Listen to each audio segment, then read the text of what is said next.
wabarakatuh. Perkenalkan, nama saya Keiza Mutiara Zahra. Saya dari kelas 11 PPAG 3 SMKN Negeri 3 Banjar. Di sini saya akan menjelaskan 3 jenis diagram, yaitu komponen diagram, objek diagram, dan komposit diagram. Yang pertama, pengertian komponen diagram. Komponen diagram adalah diagram yang menggambarkan struktur fisik dari sebuah sistem dan digunakan untuk mengilustrasikan bagaimana kode program dibagi menjadi beberapa komponen dan mendeskripsikan hubungan antar komponen. Diagram komponen memberikan gambaran tingkat tinggi dan sederhana dari sebuah sistem. Selanjutnya ada fungsi komponen diagram. Yang pertama itu menggambarkan struktur sistem komponen. Komponen diagram menggambarkan bagaimana komponen dalam sistem saling berinteraksi, termasuk interface yang disediakan dan dibutuhkan oleh komponen sehingga memperjelas aliran data atau komunikasi antar mereka. Yang kedua itu memudahkan pemahaman fungsi komponen. Tiap komponen dalam diagram memiliki tugas tertentu. Jadi, pada aspek ini, komponen diagram dapat membantu memperjelas tanggung jawab masing-masing komponen sehingga lebih mudah memahami peran mereka dalam sistem secara menyeluruh. Yang ketiga itu ada memudahkan pengembangan dan perawatan. Adanya komponen diagram juga dapat memudahkan proses development dan perawatan dengan memberi panduan visual tentang bagaimana komponen harus diganti atau diperbarui tanpa mengganggu komponen lain dalam sistem.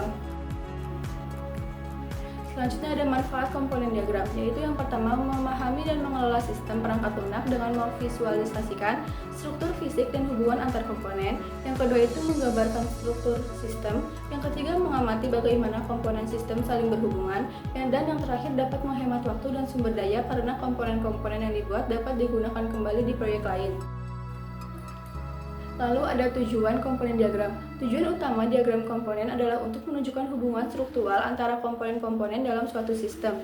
Diagram ini memvisualisasikan bagaimana komponen-komponen saling berinteraksi dan bergantung satu sama lain. Lalu ada simbol komponen diagram. Yang pertama itu ada komponen. Komponen adalah simbol untuk mewakili bagian utama dari sistem seperti modul atau blok kode tertentu. Komponen digambarkan sebagai blok persegi panjang dengan dua persegi panjang lebih kecil di bagian samping. Selanjutnya ada node. Node adalah simbol untuk mewakili objek perangkat keras atau perangkat lunak yang berada pada tingkatan lebih tinggi dari komponen. Biasanya digambarkan sebagai kotak persegi. Lalu ada interface. Interface adalah simbol yang menunjukkan masukan atau materi yang diterima atau disediakan oleh suatu komponen. Biasanya digambarkan dengan catatan tekstual atau simbol. Yang keempat ada port. Port adalah simbol untuk menentukan titik interaksi terpisah antara komponen dengan lingkungannya. Biasanya digambarkan dengan kotak kecil yang ada di tepi komponen. Selanjutnya ada page cake. Page cake adalah simbol untuk mengelompokkan beberapa elemen sistem ke dalam suatu file untuk mempermudah pengelolaan sistem besar dengan banyak komponen. Biasanya digambarkan sebagai kotak dengan tab kecil di bagian atas seperti folder. Lalu ada notes. Notes atau catatan adalah simbol yang memungkinkan pengembang untuk membubuhkan analisis pada komponen diagram. Biasanya digambarkan sebagai persegi panjang dengan sudut melengkung di kanan atas. Lalu dependensi adalah simbol yang menunjukkan bahwa satu bagian pada sistem bergantung pada bagian lain. Biasanya digambarkan dengan garis putus-putus yang menghubungkan satu komponen ke komponen lainnya. Pengertian objek diagram. Objek diagram adalah sebuah diagram yang menampilkan sebagian atau seluruh struktur sistem pada titik waktu tertentu. Biasanya diagram ini dapat memudahkan tim memahami perilaku dan interaksi objek yang terlibat, baik selama pengembangan maupun analisis masalah. Lalu ada fungsi objek diagram. Fungsi utama objek diagram adalah untuk memvisualisasikan dan menggambarkan secara rinci suatu sistem pada saat tertentu, dengan fokus pada instance, contoh, kelas, dan hubungan antara objek-objek tersebut. Objek diagram berfungsi untuk memahami hubungan dan ketergantungan antara objek-objek serta mengilustrasikan skenario atau kasus penggunaan dan perangkat lunak. Selanjutnya ada manfaat objek diagram. Yang pertama itu wawasan hubungan. Objek diagram dapat menunjukkan secara rinci suatu kolaborasi antar instance, kelas, dan membantu memahami sebuah ketergantungan objek. Yang kedua, panduan implementasi. Objek diagram dapat membantu pengembang saat membangun dan menguji instan kelas, serta memberikan pedoman dalam representasi objek pada kode. Lalu, yang ketiga ada dukungan pengujian integrasi. Objek diagram memiliki fasilitas pengujian integrasi dengan memvisualisasikan hubungan antar objek dan memastikan sebuah komponen dapat bekerja secara efektif. Lalu ada Validasi kode. Pengembangan dapat menggunakan diagram ini untuk memastikan sebuah konsistensi antara kode dan sebuah desain. Lalu ada ilustrasi skenario. Diagram objek dapat menggambarkan sebuah skenario atau kasus penggunaan, serta memvisualkan perilaku objek dalam berbagai keadaan. Lalu ada tujuan objek diagram. Dalam fase analisis proyek, diagram kelas digunakan untuk menggambarkan sebuah struktur sistem, sedangkan serangkaian pada diagram objek dapat digunakan sebagai uji kasus untuk memeriksa kelengkapan dan keakuratan. Namun, sebelum membuat diagram kelas, diagram objek biasanya digunakan untuk mengidentifikasi informasi mengenai elemen model tertentu untuk menunjukkan contoh spesifik dan mengklasifikasikan yang diperlukan. Selanjutnya ada simbol-simbol objek diagram. Objek atau instance dapat mewakili entitas dalam sistem yang digambarkan dengan kotak. Biasanya perubahan objek dari waktu ke waktu dapat diwakili secara berbeda. Lalu yang kedua ada atribut dan nilai. Kotak objek dapat menampilkan sebuah atribut dan nilai secara spesifiknya.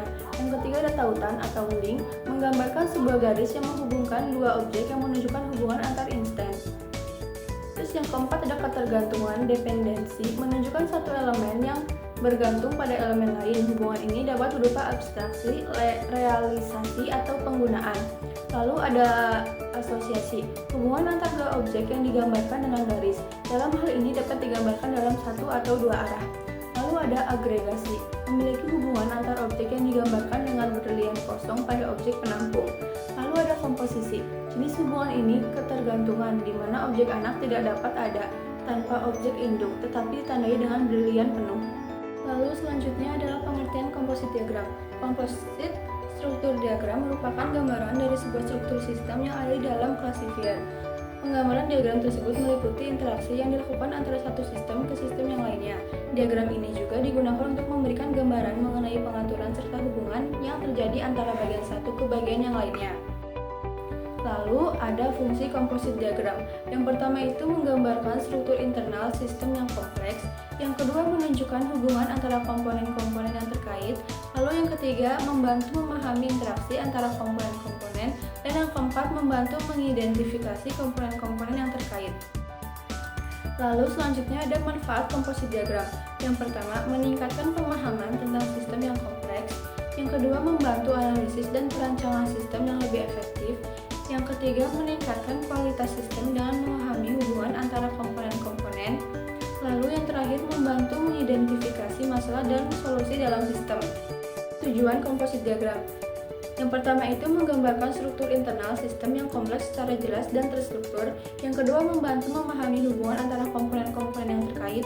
Yang ketiga, meningkatkan kemampuan analisis dan perancangan sistem. Dan yang terakhir, membantu meningkatkan kualitas sistem dengan memahami interaksi antara komponen-komponen. Simbol-simbol komposit diagram. Yang pertama itu kelas. Kelas berbentuk persegi panjang dengan nama kelas di dalamnya. Lalu yang kedua itu objek, berbentuk persegi panjang dengan nama objek di dalamnya. Lalu yang ketiga asosiasi, yaitu garis lurus yang menghubungkan dua atau lebih kelas atau objek. Lalu komposisi, yaitu garis dengan berlian yang menunjukkan ke kelas yang memiliki bagian-bagian. Lalu inheritance, yaitu garis dengan anak panah yang menunjukkan ke kelas yang lebih spesifik. Sekian penjelasan dari saya, semoga bermanfaat. Kurang lebihnya saya mohon maaf. Wassalamualaikum warahmatullahi wabarakatuh.